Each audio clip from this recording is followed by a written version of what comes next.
So hi guys, welcome to my channel.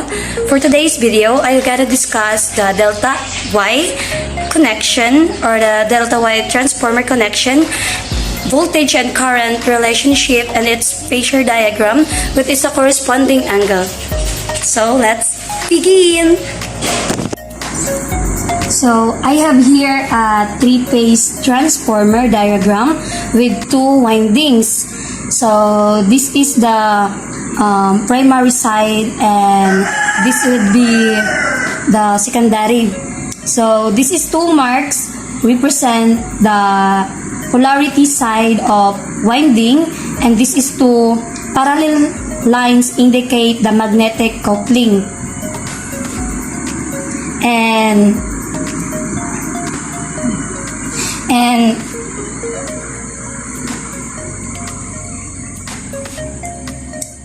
let's assume that the primary lines two-line voltage is 1200 volts and the secondary lines two-line voltage is 300 volts.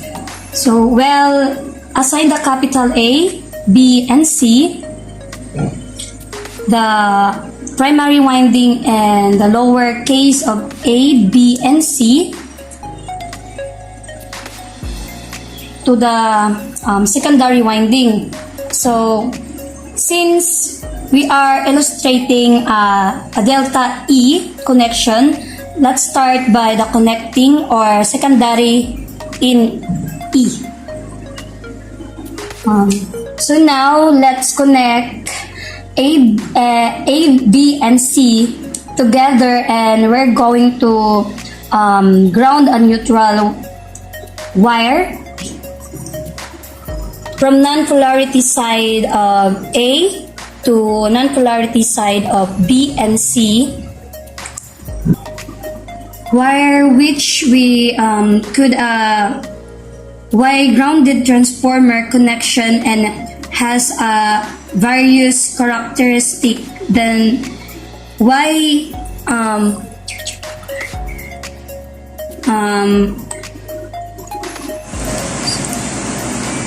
wire which is called Y grounded transformer connection and has various characteristic.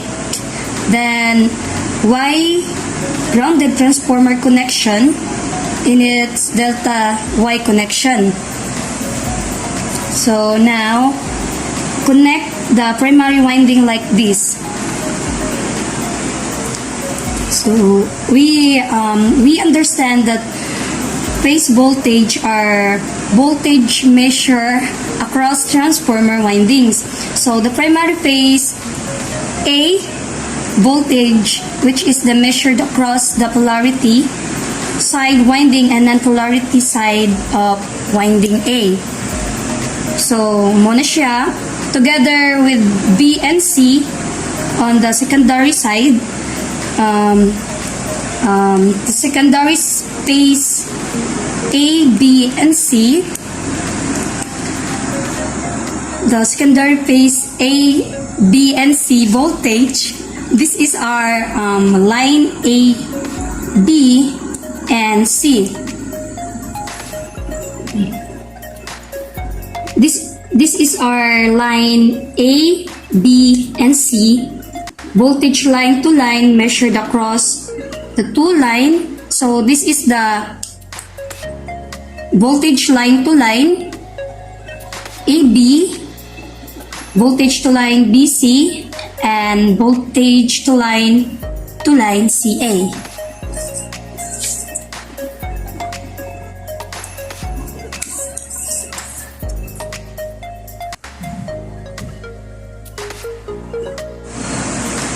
Since the primary is the delta connection, in other words, in delta connection, line to line voltage is equal to phase voltage. So if our line to line voltage is 1200 volts, our phase voltage is also 1200 volts. On the secondary sides, Since this is connected to Y, or the voltage line is equal to the square root of 3 by multiply phase of voltage. So I have here a new diagram to illustrate the relationship between line-to-line current and phase current. So when we talk about current, phase current A comes from winding A flows to our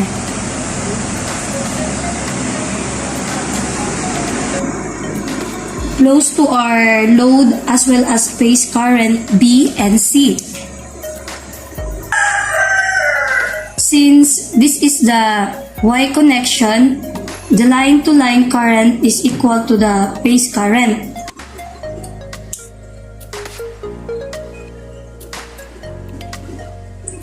On the other hand, primary phase A current must flow into the dot or the polarity on the primary side. So, primary phase A current will be flow into the dot, and the secondary phase A current will be flow out of the dot. Same with the pocket. So, primary phase A current will be flow into the dot, and the secondary phase A current will be flow out of the dot. Same with the B and C. So primary phase A current will be flow into the dot, and the secondary phase A current will be flow out of the dot. Same with the B and C. So to understand relationship of line-to-line current to phase current, let's level a few things to very clear and concise. We will call node A1 that connect the polarity side of winding A and non-polarity side of winding C. Node B, the node that connect the polarity of winding B and non-polarity side of winding A. Node C, the node that connects the polarity sides of winding C and the non-polarity side of winding B. The current that comes out node A and the current that goes into node B is the same primary phase A current.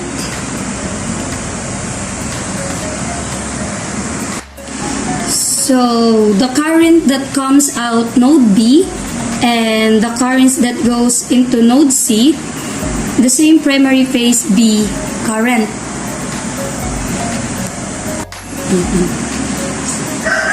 So the current that comes out node C and the current that goes into node A1 is the same primary phase C current. In using CL Kirchhoff's law, we get the equation of primary phase A current. So line-to-line A current plus phase C current is equal to phase A current. So line-to-line B current plus phase A current is equal to phase B current. So line-to-line C current plus phase of B current is equal to phase C current. To get the line-to-line A current, we transpose phase C current with a similar with B and C. Let's assume that our current 4,000 amperes. So phase A current is 400 angle at 0 degree. Phase B current is 4,000 at angle 240 degree. And phase C current is 4,000 ampere with the angle is 120 degree. Let us plot it in phase diagram analysis. So this is what it looks like when we plot the equation, those equation.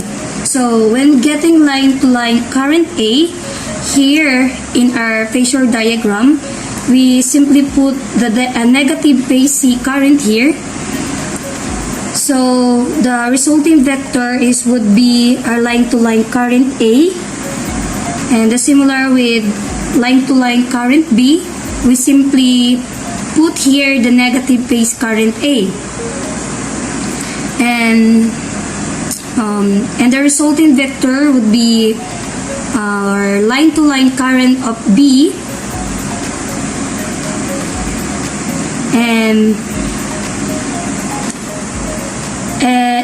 and also the line to line current of C, we simply put here a negative current B, and the resulting vector would be our line to line current C.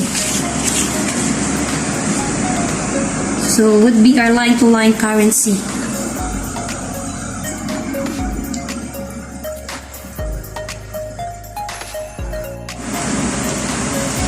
So going back to our voltage, I add some things here. I put here a grounded wire like here. Then from line A to line B, then from line A to the ground wire, let's call it VGA. So from line B to ground, we call it VGV. And from the line C to ground, we call it VGC. Then using KVL, I got an equation that our voltage across A and B is equal to voltage ground A minus voltage ground B. Similar with voltage across B and C is equal to voltage ground of B minus voltage ground of C, as well as the voltage across C and A is equal to voltage ground of C minus the voltage ground of A. So let's assume that our voltage is 225 volts. So the VGA is equal to 225 volts at angle 0. So VGV is VGV is 225 volts at angle 240 degree, and the VGC is VGC is 225 volts at angle 120 degree. So let's plot in the phasor diagram. So this is what it looks like.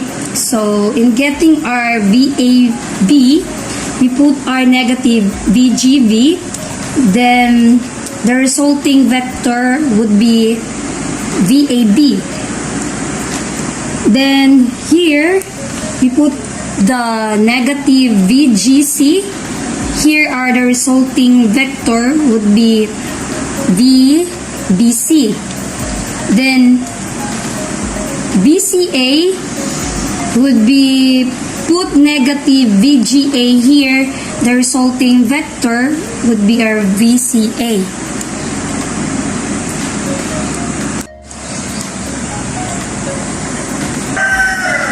If we relate VGA to VGB, we would have to shift VGA by 30 degree in the counterclockwise direction. And we will have to multiply it by the square root of 3 so that it's lined up with VAB. Now, we have VGA by 30 degree counterclockwise direction, and multiply multiply it by square root of 3. So we'll,